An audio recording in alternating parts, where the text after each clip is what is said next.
নমস্কার। নীতিমূলক গল্পের আজকে তৃতীয় দিন। আজকের গল্প বিধাতার বিচার। এক ক্ষুধার্ত নেকড়ে একদিন এক গাধাকে ধরেছে, কিন্তু স্বভাব মতোই তখনই সে গাধার কণ্ঠনালী কামড়ে ধরেনি।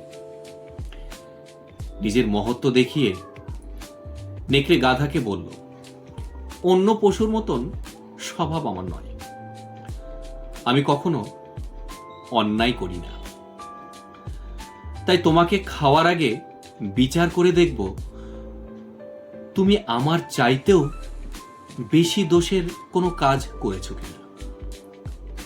শোনো গাধা,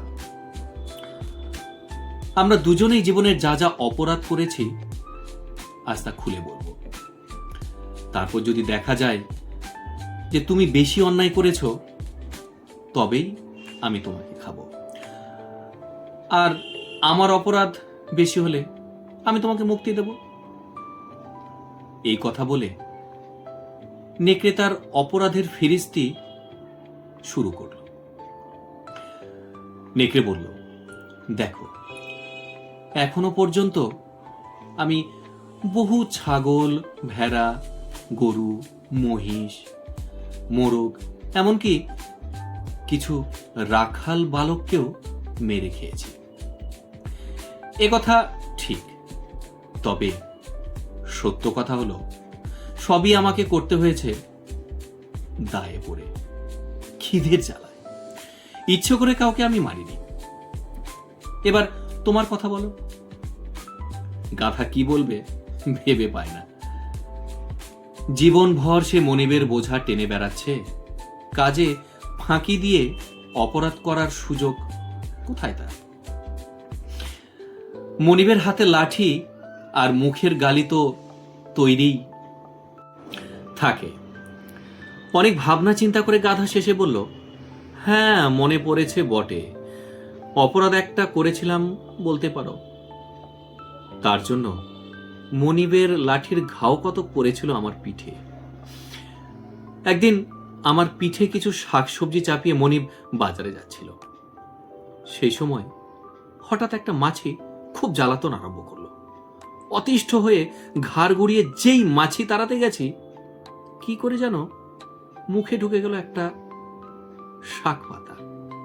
সেটাকে ফেলে না দিয়ে চিপে খেয়ে নিয়েছিলাম। দেখতে পেয়ে মনিবও লাঠি পেটা করেছিল আমাকে। গাধার কথা শুনে নেকড়ে ছি ছি করতে লাগলো। পরে বলল, কি সাংঘাতিক কথা, ভাবা যায় না। তোমার মনিব এত কষ্ট করে তার খেতে সবজি ফলিয়েছে, রোদে পুড়েছে, জলে ভিজেছে, আর তুমি কিনা এমনই অকৃতজ্ঞ। মালিকের সেই সবজি তাকে না বলে তুমি চিবিয়ে খেয়ে ফেললে।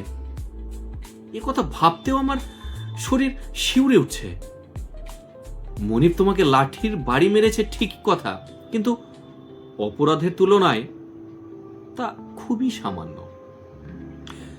এত বড় অন্যায় কাজের উপযুক্ত শাস্তি তুমি এখনো পাওনি, তাই বিধাতায় আছে ব্যবস্থা করে দিয়েছেন। দেখো, তোমাকে খাবার ইচ্ছে ছিল না মোটেই আমার, কিন্তু কি করব, বিধাতার বিচার। সেই জন্যই তোমার সঙ্গে আমার দেখা হলো, আর বাধ্য হয়ে আমাকেও খেতে হবে। কথা শেষ করেই ক্ষুধার্ত নেকড়ে গাধার কণ্ঠনালী কামড়ে ধরল। তো আজকের নীতি কথা, দুর্বৃত্তের কুযুক্তির কোনোদিন অভাব হয় না। নমস্কার। আজকের গল্প আপনাদের কেমন লেগেছে অবশ্যই কমেন্ট করে জানান। ভালো লেগে থাকলে ফেসবুক এবং ইনস্টাতে ফলো করুন এবং ইউটিউব চ্যানেল সাবস্ক্রাইব করুন। নমস্কার।